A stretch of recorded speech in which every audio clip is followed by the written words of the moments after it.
Love you, pare. Bibo!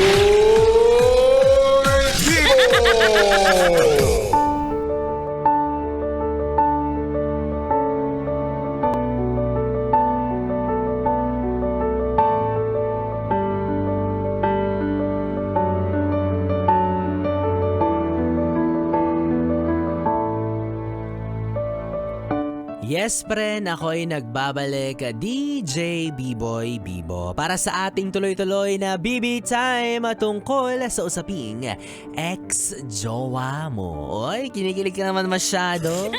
Narinig mo lang yung salitang ex-jowa, talaga namang pumipintik at pumipilantik na yung tenga mo. Diba? O, ngayon, ang topic natin ay siya, diba? Siyang jowa mo na dating karamay mo sa kasiyahan, sa kalungkutan, kahit pati sa tsuktsakan.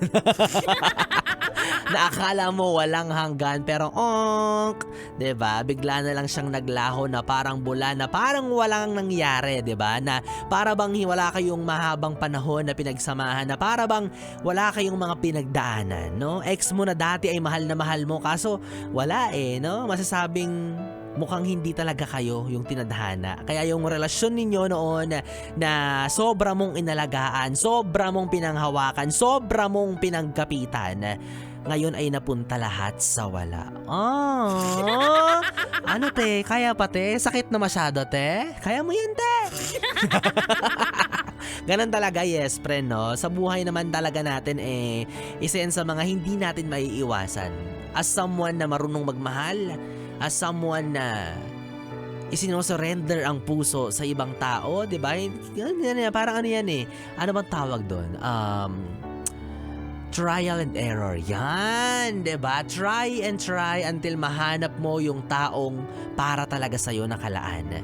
'Di ba? Cycle 'yan, magmamahal, masasaktan, magmo-move on at lalandi ulit paglaon. Ganun lang 'yun. Ganun lang kasimple ang buhay pag-ibig. Huwag nating gawing komplikado. Kung hindi talaga para sa iyo ang isang tao, go. 'Di ba? Paalisin mo na, palayain mo na, pakawalan mo na, kalimutan mo na, then humanap ka ng iba, yung mas masarap sa kanya. Basta ang mahalaga naman dyan, yes friend, dapat meron kang natutunan no, sa pinanggalingan mong relasyon na para sa susunod na pagkakataon na ikaw ay bibihayaan ulit ng kapartner or ng jowa, kahit papano alam mo na. Meron ka na mga adjustment, alam mo na yung mga dapat mong gagawin, alam mo na yung kung paano ang treatment mo, alam mo na kung paano ka dapat itrato, 'di ba? Kaya yung mga ganyang bagay na nangyayari sa atin, naniniwala ako na yan ay isang lesson na kailangan mong baunin sa mga susunod mong relasyon, 'di ba? Yun naman yun yun naman yung binibigay na sa atin na pampalubag loob 'di ba? Na kahit hindi naging successful yung meron kayo noon, yung inyong relasyon, 'di ba? At least meron kang mababaon na lesson. Pero kung hindi mo babaunin yun, sayang naman. 'Di ba? Nasaktan ka in a hard way tapos wala kang natututunan, wala kang in-adjust sa sarili mo, wala kang binago, ay sayang naman din talaga. 'Di ba? Para ka lang nagmahal sa wala. So mahalagang mahalaga na kapag ganyang nasaktan ka, dapat matututo ka, 'di ba? Para again, sa susunod na magmamahal ka, at least alam mo na yung mga dapat mo ring i-adjust. Ayan, sa sarili mo, 'di ba? Oo naman. Ano ka ba, for sure may kailangan ka ring i-adjust sa sarili mo, wag puro sa ex ang sisi. Talaga. Kanina mo isisisi yung pagiging pagbe-break ninyo, 'di ba? Kanina mo isisisi yan sa akin. Ano kinalaman ko yan? Ay nako, well, hindi rin naman kita masisisi, no, kung bakit naging ganyan yung tingin mo sa ex mo. Kasi for sure naman hindi kayo maghihiwalay kung wala kayong nakitang hindi maganda sa isa't isa, 'di ba? Kaya normal yan na kahit papano, kahit ayaw mo, may kita at may kita mo yung mga bad sides niya, yung mga negatibo tungkol sa kanya. Pero at the end of the day, syempre, kailangan mo pa rin namang i-appreciate kung ano yung mga bagay na minahal mo sa kanya. Which is, kailangan mo nang kalimutan sa ngayon kasi hindi niya na pwedeng i-offer sa iyo yun ngayon. 'Di ba? Kasi nga, tapos na ang inyong relasyon. So, the next time na maghanap ka ng panibagong tao, siguro yung mga bagay or traits, characteristics na nagustuhan mo sa ex mo, siguro yun pa rin yung mga hahanapin mo sa susunod, 'di ba? Or much better, yung mas better.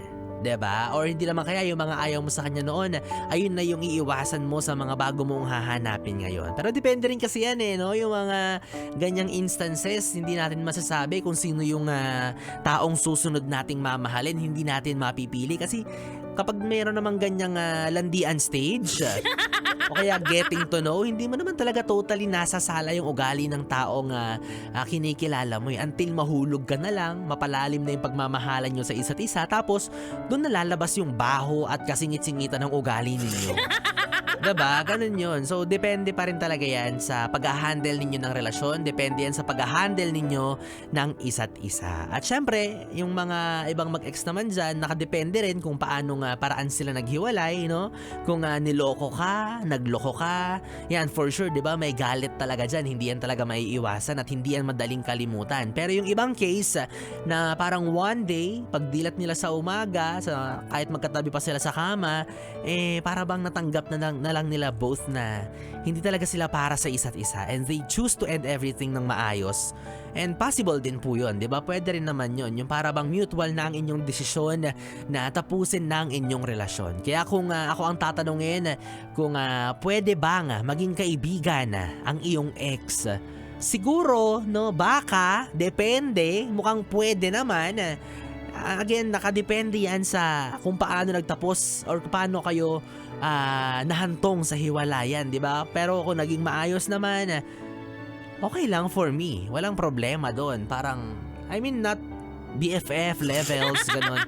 Hindi as in tropa vibes or barkada vibes, pero somehow, alam mo yun, walang masamang tinapay, di ba? Pero strictly with boundaries and limitations pa rin yun. Baka naman kasi sabihin mo, bakit friend naman kami ng ex ko magsisini kami. Diba? Bakit? Yung mga iba ko nga friends, nag-i-staycation kami. Di kami rin ng ex ko kasi friends din kami.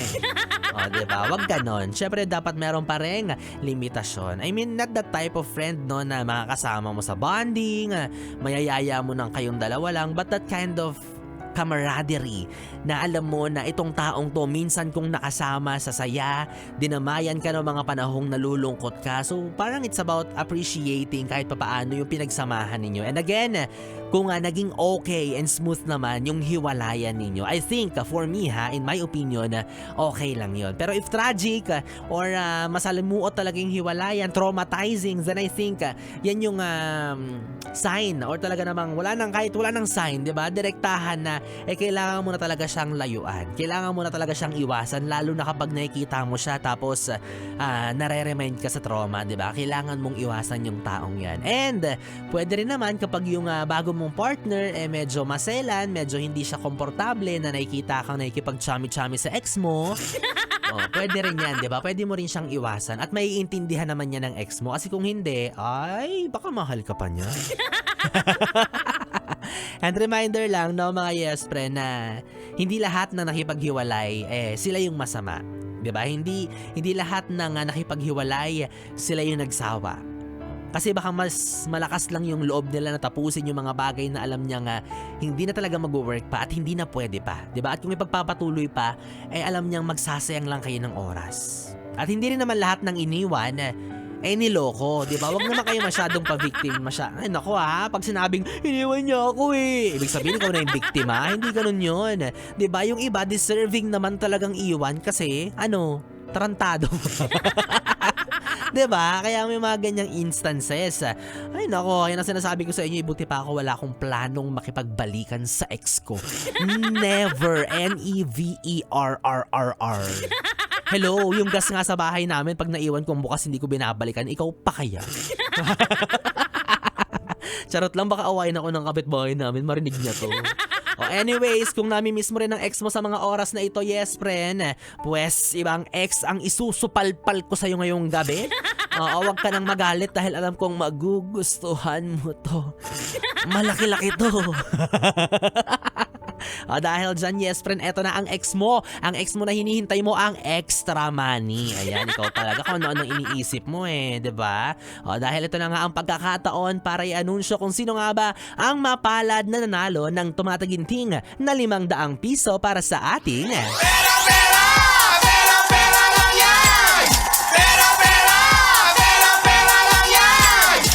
mo siya. Alam ko namang busy ka kakaisip dyan sa ex mong wala nang pakialam sa'yo. O kaya naman eto na, hindi ko napapatagalin pa. Congratulations! Sa'yo na ang 500 piso. Ella Aborquez mula sa Santa Maria, Bulacan. Congratulations! Nagulat ako sa palakpakan. Ang sakit ng tenga ko sa palakpakan. O palakpakan para sa'yo mula sa Santa Maria, Bulacan. Ang ating winner for tonight na si Ella Abarquez. Mga yes friend, ang hinahanap ko po kanina ay eyeglasses. O hindi naman kaya salamin para sa mata. At malinaw na malinaw ang instruction. Kaya naman malinaw na malinaw rin na sa'yo na ang premyong 500 piso, Ella Abarquez. At ikaw yes friend, kung hindi ka man pinalag ngayong gabi at gusto mo pa rin masubukang manalo ng ating papremyo ng tumataginting na 500 piso, eh syempre tuloy-tuloy ka lang sa paikinig at pag-abang sa mga DJs kung ano ang ipapagawa nila sa'yo. Dahil malay mo, ikaw na ang mananalo, di ba? Pang-date nyo ng ex mo. Kaya naman yes friend, sali lang ng sali at patuloy mo lang laging abangan at antabayanan ng ating Pera lang yan! Pera lang yan! Yes friend, 3 oras na BB time ang ating pinagsamahan. Nakapiling niyo po ang BB niya sa radyo. DJ B-Boy Bibo, ang DJ na single, ready to mingle, basta walang label. Magkasama't magkarinigan po tayong muli bukas sa parehong oras.